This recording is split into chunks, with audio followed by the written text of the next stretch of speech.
Hello, everyone. I hope you're having a wonderful day. Today, we'll dive into the emotional story of Alex, who sets out to find Tuna despite a storm that nearly costs him his strength, and Tuna, who faces danger but also unexpected help from Adam. If you enjoy this video, don't forget to subscribe so you won't miss the next chapters of this journey. In this chapter, Alex braves a storm to search for Tuna, but the slippery road causes him to fall and injure his leg. Weakened and feverish, he refuses to give up, determined to find her.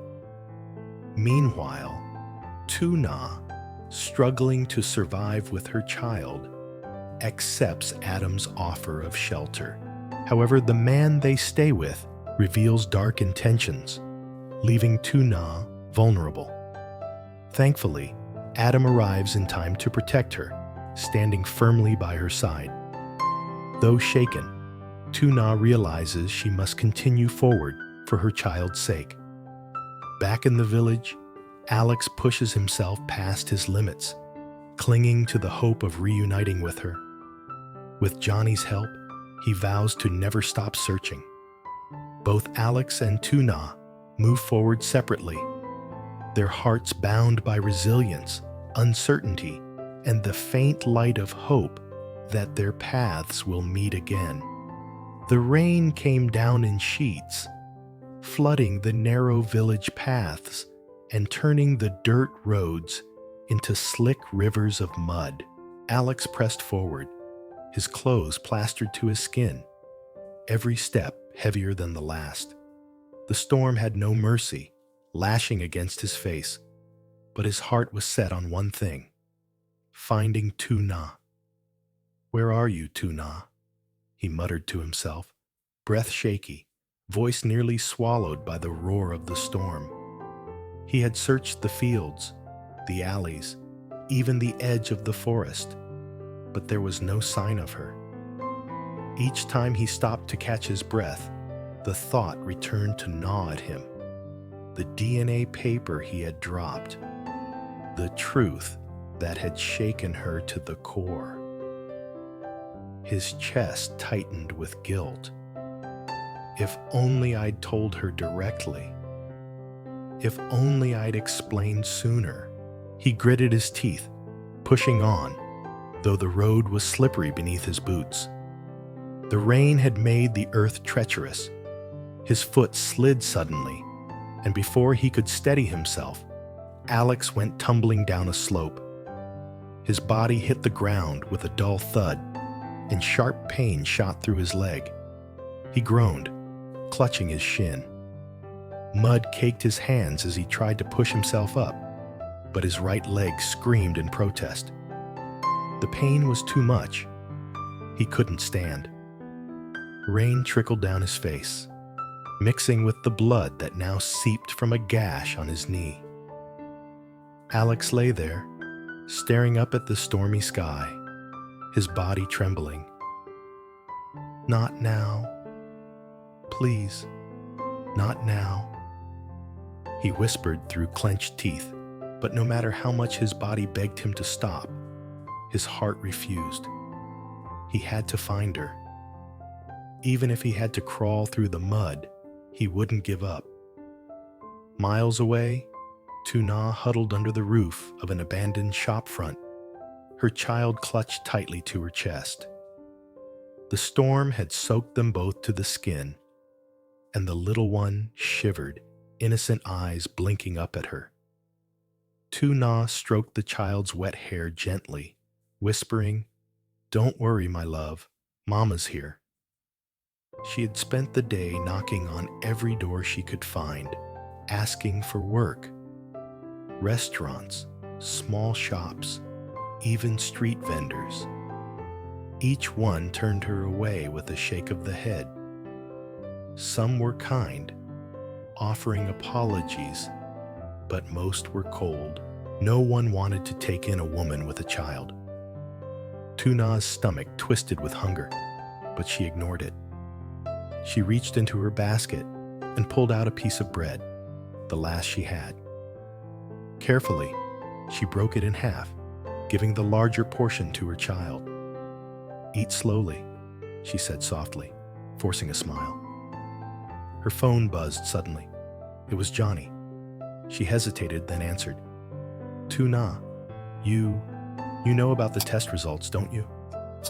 His voice was rushed, almost panicked. Tuna froze, her mind flashing back to the paper she had seen at the clinic. The truth she couldn't bear to face. Her throat tightened. Without a word, she hung up, tears streaming down her face, hidden by the rain. She held her child closer, whispering through her sobs. "We'll be okay. I'll take care of you no matter what." The night grew colder. Just when despair threatened to crush her, a shadow emerged from the rain. Adam, holding an umbrella, stopped in surprise when he spotted her. "Tuna, what are you doing here with a child in this weather?" he asked, voice filled with concern. Tuna straightened, defensive. "I was looking for work. We just needed somewhere dry to wait out the storm." Adam's gaze softened as he looked at the shivering child. "You can't stay here all night. It's not safe. I know someone nearby. You can stay with them for now." Tuna hesitated. Accepting help from anyone frightened her, especially after everything that had happened. "I don't want to bother anyone," she said quietly. "You're not bothering anyone. Your child needs warmth, food, and a safe place. Please," Adam insisted. His sincerity reached her, and though her heart was uneasy, she finally nodded.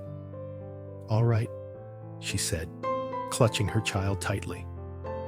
Adam offered his hand to carry her basket, and together they walked through the rain, heading toward a house at the edge of town. When they arrived, Adam introduced her to his acquaintance, a middle-aged man who greeted them with a smile that didn't quite reach his eyes. Tuna felt a flicker of discomfort, but she pushed it down. She needed shelter, at least for her child's sake. The man led them inside, offering towels and a meal. Tuna sat quietly, drying her child's hair, whispering reassurance. Adam excused himself briefly to take a call outside. But as the minutes passed, the man's behavior shifted. His gaze lingered on Tuna, his tone growing suggestive. He moved closer, placing a hand on her arm.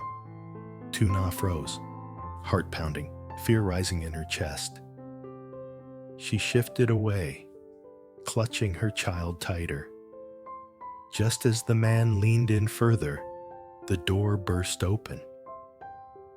Adam stepped inside, eyes narrowing at the scene. "What are you doing?" His voice thundered across the room.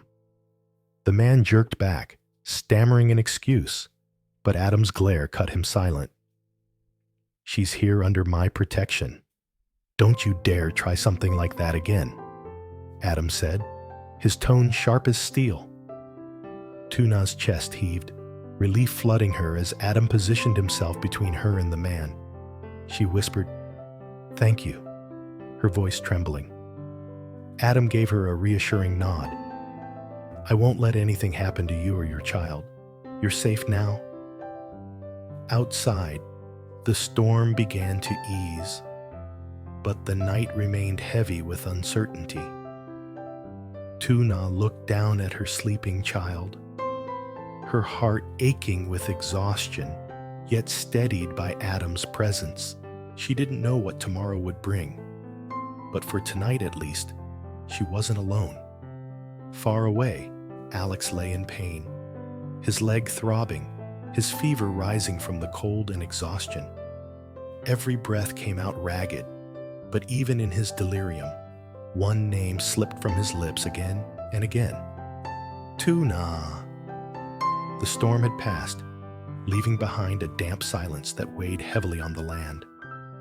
In a small, dimly lit room, Alex struggled to sit up. His leg was bandaged hastily, but the wound throbbed. His body shook with fever. Skin clammy as sweat beaded across his forehead. His mother hovered nearby, her eyes full of worry. "You've pushed yourself too hard," she whispered, setting down a steaming bowl of soup beside the bed. "You can't keep going like this, Alex. You'll destroy yourself." But Alex's gaze was distant, fixed on something beyond the walls of the house. His lips trembled, whispering the name that had haunted him through rain and mud. "Tuna. I have to find her." He tried to swing his legs off the bed, but pain shot up his injured one, forcing him back down with a gasp. His mother pressed a firm hand to his chest, holding him in place. "Rest now, please," she begged. "You can search tomorrow. Johnny will come, and the police can help. For now, you need strength." But Alex didn't hear her words. His fever blurred reality, pulling him into fragments of memory.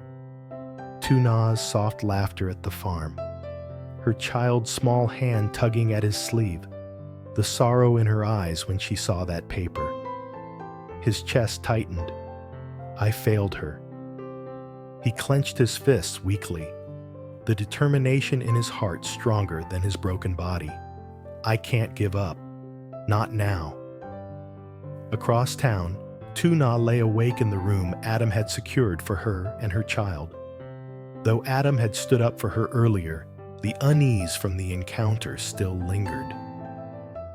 She stared at the ceiling, her child breathing peacefully against her arm. Relief mingled with exhaustion, but her mind refused to rest. Why does safety feel so fragile, she thought. Everywhere she turned, there seemed to be someone waiting to take advantage of her vulnerability. If not for Adam's intervention, she shuddered to think what could have happened. Adam knocked lightly on the door before stepping inside, careful not to disturb the child. "I'll stay nearby tonight," he said softly, "just to make sure you both are safe." Tuna's eyes welled up with tears she tried to hide. "Why are you helping me?" she asked, her voice breaking. "I have nothing to give you. No money, no home, nothing." Adam shook his head, his tone gentle yet firm. "Not everything in this world is about what you can give. Sometimes, it's simply about what someone needs. And right now, you and your child need safety." Tuna lowered her gaze, a lump forming in her throat. "Thank you," she whispered, meaning it with all her heart. The night stretched on, heavy with unspoken fears. Adam sat by the door, keeping watch, while Tuna finally allowed herself to close her eyes. The steady rhythm of her child's breathing reminded her of her reason to endure. Whatever storms life threw at her, she couldn't falter, not when a little life depended on her strength. Morning came with muted light, filtering through cracked windows. Tuna awoke to the sound of her child stirring. Adam greeted her with a simple breakfast he had managed to arrange. "You don't have to stay long here," he said as she ate slowly. "I'll help you look for honest work, somewhere safe, where no one will take advantage of you." Tuna nodded silently. For the first time in days, a flicker of hope lit within her, though it was fragile, like a candle against the wind. Meanwhile, Alex fought his way through fever. By dawn, Johnny arrived at his side, his face lined with worry. "You look terrible," Johnny muttered, pulling a chair close to the bed. "I told you not to go out alone in that storm." Alex ignored him, eyes burning with determination. "Did you find anything? Any trace of Tuna?" Johnny hesitated.